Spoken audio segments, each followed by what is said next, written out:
protests in Turkey, sprung from a Green rally, have turned into a major standoff between Prime Minister Erdogan and his people. What is the nature of these protests? What do these events imply about Erdogan's authority and the direction the country is being led? And what could be the implications for the Prime Minister? We're discussing these and other issues with our guest speakers Andre Bank, Research Fellow at Giga Institute of Middle East Studies in Germany, and Halil Karavelli, a Senior Fellow with the Turkey Initiative at the Central Asia Caucasus Institute and Silk Road Studies Program, Joint Center. Large protests are continuing in major cities across Turkey, sparked by the government's decision to convert an Istanbul park into a shopping centre. Demonstrators have occupied the park and have refused to leave. No, I mean, I think for several reasons this does seem a very curious situation in the sense that from the media reports we've seen a lot of widespread anger and hostility towards the government, and it doesn't seem clear how this should relate so directly to this park. So yes, it does seem to imply there's something else. I'm not talking about the park, because park was only a spark. No, exactly. Excuse my poetry, but anyway, that was a spark. Another question is how that relates to a person who was elected, who almost won a landslide victory 2 years ago. But yes, it does seem very strange that within a very relatively short time there seems to be this presentation of a lot of hostility towards the government, and it's sort of not always particularly clear how this has happened or why this should have arisen so much. So perhaps yes, there is sort of grounds for questioning perhaps how this is being portrayed, how deep rooted, how really sort of embedded this hostility is, or whether it's something that's an appearance born out of this particular situation.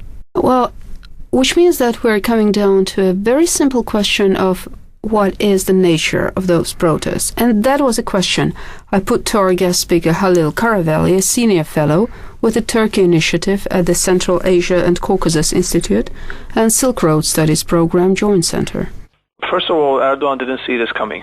And authoritarian leaders very rarely see, discontent as being built up. That always comes as a big surprise to political leaders. History is full of examples of that. And Erdogan definitely didn't see discontent building up, and if he saw it, he didn't care about it, because he assumed that having the support of the 50% of the population behind him in the last election, 2011, he assumed that I have the majority behind me and I can impose my will on society at my own, as I wish it myself. So that, of course, provoked the protests. And secondly, I just say he has reacted to the protests in a very confrontational manner, which has provoked people even more. But you should also be aware that Erdogan's style is actually not going down especially well among his own supporters. There are a lot of people within the ruling party, and a lot of observers who are close to the governing party who have been highly critical of the confrontational style of Erdogan. In fact, what Erdogan has been doing is stands in sharp contrast to the much more conciliatory stance adopted by the president, Abdullah Gül, who also hails from the AKP. And the deputy prime minister, Bülent Arınç, also tried to calm things down and acknowledge that the protests were legitimate in their concerns. So Erdogan is, in fact, isolated very much within his own government and at the helm of the state in this confrontational stance. But this is very typical Erdogan. His personality is like this. He is a personality, a politician who thrives on polarization and confrontation. So it is very much in style that he actually responds in this way. But you cannot escape the feeling that what Erdogan is doing, actually, he is screaming aloud and he is provoking and he is denigrating the protesters. But he has actually lost, in a sense, the ideological battle already. So every such statement that Erdogan makes actually makes it much more difficult for himself to kind of fulfill his own future political ambitions. But then what options does he have? I mean, what can he do in the present situation, even if he's cornered? Yeah, he could have adopted the stance that the president did and his own deputy prime minister did. He could have said that, okay, I understand the protest. He could have shown an attitude of conciliation and instead of this very verbal attacks on his own people, and he could have restrained the police. But what can he do now? What he can do now, actually, when you look at this long term, I am quite certain that this will have political ramifications. Because next year, Turkey is going to hold the presidential election, and for the first time, the president is going to be elected by the people in a direct election. And Erdogan is obviously a candidate for that, and he has been trying to change the constitution and impose a one-man rule, or to put it differently, a sultanic rule in Turkey, where the president would, where there would be no checks and balances on the power of the president. So it was already difficult for Erdogan to push this legislation through in parliament, this change, because there's first of all, his party doesn't have the majority that it needs in order to enact these changes, and second, there's a lot of opposition within his own party to his plans.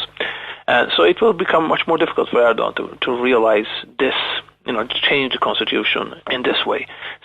Just to remind you, we're talking to Harald Karavelli, a senior fellow with the Turkey Initiative at the Central Asia Caucasus Institute and Silk Road Studies Programme Joint Centre.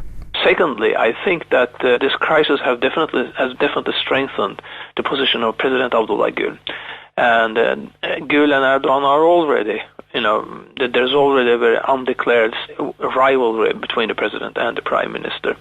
And I think that Gül, who has adopted a much more conciliatory attitude in the face of the protests, stands to gain from this. And I think that he has definitely strengthened his hand in the upcoming presidential election next year. And it is very noteworthy, by the way, there are influential observers and commentators in the pro-AKP media have not only been critical of Erdogan's confrontational style, they have also lauded the much more the calming influence that President Gül has had. So this points, the protesters, these protests are not going to lead to the downfall of Erdogan as prime minister. No, definitely not. But they will definitely exact the political price, and they have certainly diminished Erdogan's political capital and made it much more difficult for him to first of all, change the constitution and impose his presidential system, and secondly, also impaired his chances to get elected president next year, because he is now, very widely seen to be a very polarizing and confrontational figure. And although when you look at it from the outside, Turkish society may seem very polarized, and in certain senses it is. But in fact, there are a lot of people, many of the protesters actually, were people who had, in many cases, voted for the AKP in the last election. And on the other side, among those who have voted for and who are more the supporters of Erdogan, even of his party today, many are unhappy with his confrontational style. So a politician like President Abdullah Gül, his profile, his much more moderate, conciliatory profile, is something that would fit the present Turkey much better. And also what these protests have demonstrated is that you cannot impose an Islamic version of Kemalism, if you wish, on Turkey. That is, just like the old Kemalist regime tried to impose a certain identity on Turkish society, so has Erdogan, especially during his last 2 years now as prime minister, since he got re-elected with 50% of the vote in 2011. He has tried to impose a religious conservative agenda on society, and the latest example of this was the legislation that bans the consumption of alcohol and puts severe restrictions on it. So these protests show that there is a very strong secular-oriented part of the Turkish population, and they do not want their government to interfere with their lifestyle, and they have made very clear now that they are not going to remain silent. You cannot neglect that part of the Turkish population. So that means that if the ruling AKP, if they are intelligent, they will realize that in order to stay in power, they have to choose a leader who is less confrontational, who is less polarizing, and who accepts the diversity of Turkish society. Because the Kemalists made a mistake of trying to neglect and impose their identity on the whole of society, and that backfired and gave birth to the AKP. And eventually all the Kemalists were swept from power. And that could also happen if this Islamic conservative government persists in trying to impose its agenda on Turkey. So that is the main lesson, main ideological and political lesson after these protests. Mr. Karavelli, thank you so much. And just to remind you, our guest speaker was Halil Karavelli, a senior fellow with the Turkey Initiative at the Central Asia and Caucasus Institute and Silk Road Studies Program Joint Center. Burning Point. Just to remind you, we're discussing the reasons and consequences for the recent protests in Turkey. So that was the domestic aspect, right, of the situation. However, I'm pretty much sure that the protests could have large international implications for Erdogan's foreign policy. And this is something we've been discussing with our next guest speaker, Andrew Bank, research fellow at GIGA, Institute of Middle East Studies in Germany. I think it does affect it in the sense that he cannot be as preoccupied with foreign policy and especially with what's going on in Syria like he used to be, because he is so much concerned, or he has to be so much concerned with what's going on inside Turkey that new initiatives from Turkey cannot be expected to happen in the near future. I think that's one.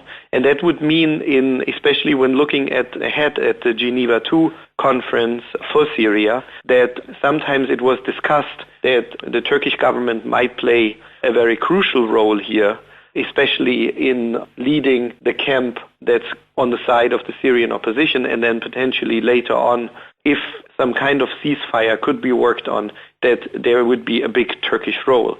I don't see this role, I don't see that Turkey, undergoing such a massive domestic crisis at the moment, can play that role like, it would have been able to do like 1 or 2 months ago.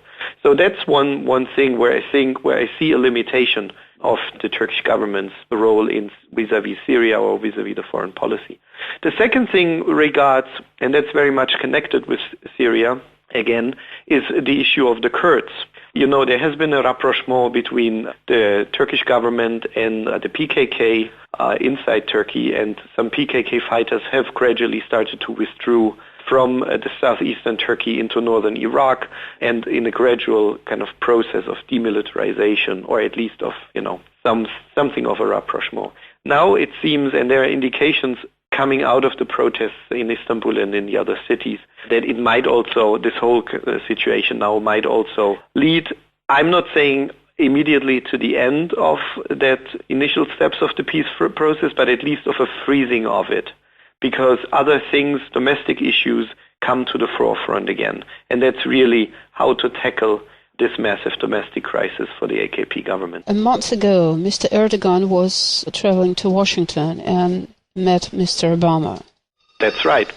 And I think the idea back then was about what kind of role Turkey could play. If a gradual, let's put it, militarization of Western foreign policy vis-à-vis Syria would happen, and there are indications for this a little bit from the US, but also from the European side, when the weapons embargo ended in May and the EU states couldn't agree on a renewal of that, and some major countries like Great Britain and France declared that they would be open to sending weapons to the Syrian opposition.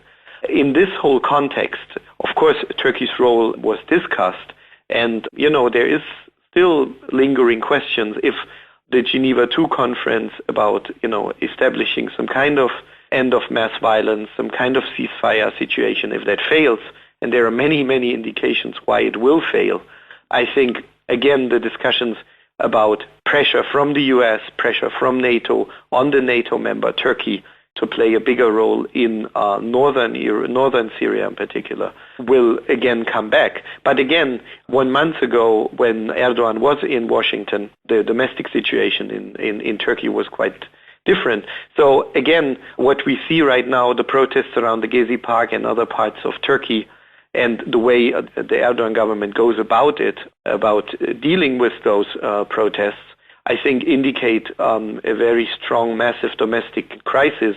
The hegemony of the AKP is broken, and this could backfire in terms of a bigger Turkish involvement. Sometimes we know of cases where leaders use a more active and sometimes also a more militaristic foreign policy in times of domestic crisis. But I think that's not something that we can, in order to kind of create something like a rally around the flag effect and also divert attention away from the domestic issues to foreign issues. But I don't think that's going to happen here because large part of the Turkish population, according to surveys around 3/4 of the Turkish population, and many AKP supporters are against a bigger Turkish involvement in Syria. So Erdogan will not pursue such a risky foreign policy, which could decrease and endanger his position internally even more, like what already happened. This is Burning Point, discussing the implications of the protests in Turkey for the current Prime Minister, Mr. Erdogan. Just to remind you, we're talking to Andre Bank, Research Fellow at the Giga Institute of Middle East Studies in Germany. But what happened to the electorate? I mean, some 2 years ago, he had a clear victory in the election. Now people suddenly seem so unhappy with something they actually voted for. Well, you can say that around, I think, 47% or so, or like 49% of the electorate voted for the AKP. That is true. But given the Turkish electoral system with the 10% hurdle to make it into the parliament, large parts of the population are in a way excluded from that electoral process. Still, you are right, there has been a kind of a strong base for the AKP, and most of the people who protest are not close to the AKP. I mean, that's for sure. But they are also not affiliated to the traditional other parties, be it the CHP, meaning the Kemalist traditional social democrat in the Turkish sense, a party, or the nationalist MHP, or the BDP, which is the representative of the Kurdish parliamentarians.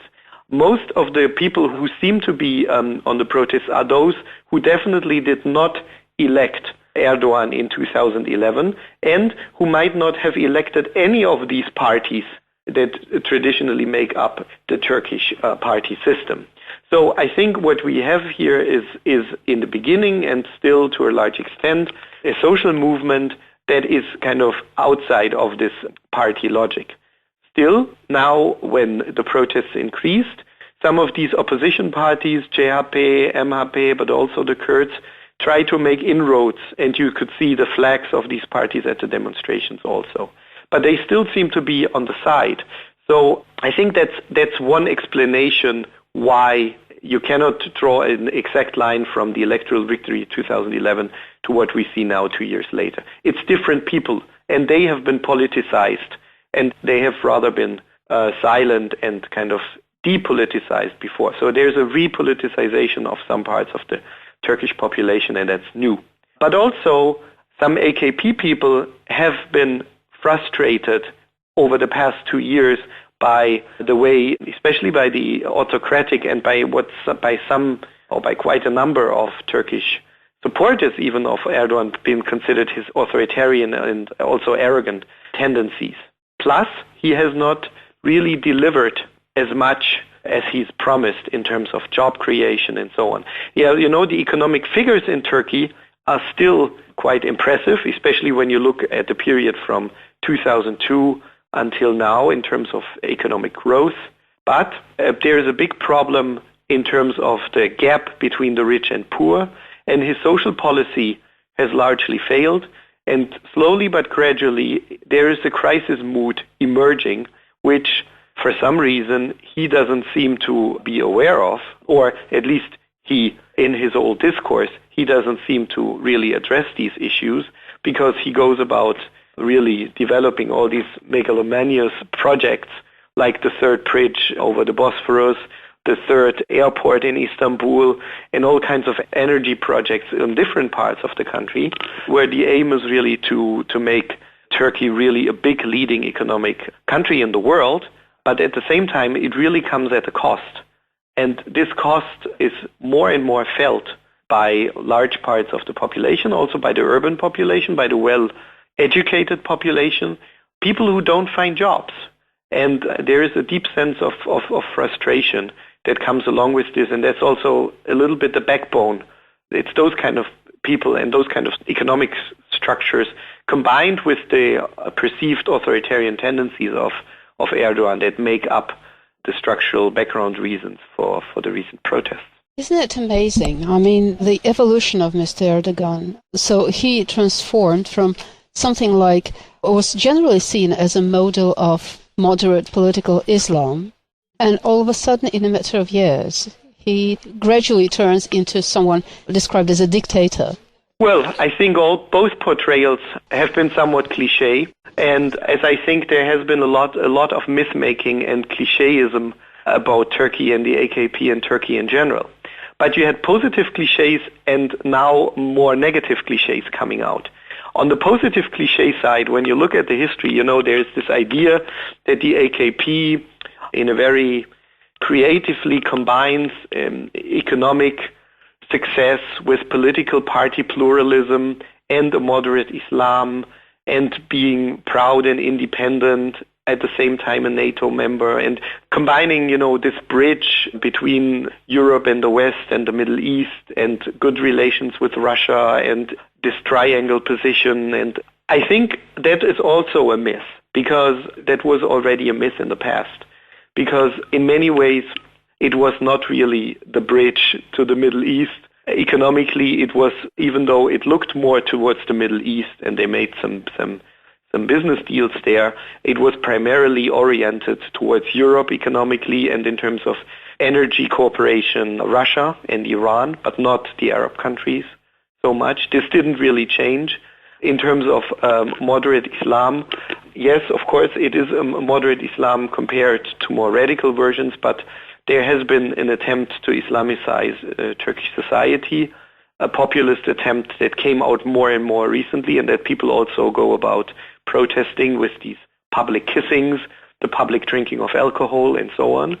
And the AKP went about this cultural policy already before. It's not that it was also pluralist, so it already had this authoritarian, religiously conservative tendencies before. And in terms of the economic success, it's also a myth. Many people talk about a bubble that the Turkish economy has been suffering from. So the economic situation is not unproblematic, and if that crisis continues and the devaluation of the currency and so on, Turkey could really hit a time of massive inflation and the economic crisis could worsen. So again, there are myth-makings about this. Also, on the other side, calling him an exclusive dictator is also quite simplistic, I think. After all, it's not only him talking. There are different voices in the AKP, some calling for restraint. If you were anti-AKP, you would call it a bad division of labor between kind of the good cop, bad cop, and now Erdogan is the strong leader, and Bülent Arınç, his vice prime minister, is the more moderate figure, or the President Gül, more moderate figure. But you could also say it's pluralist. And when you go about how other demonstrations have been dealt with in neighboring countries of Turkey, in Greece, in Spain, in Portugal, in Italy, also protests against neoliberalism, against mega capitalism, against the exploitation of the environment and, the lack of perspectives of young, well-educated people.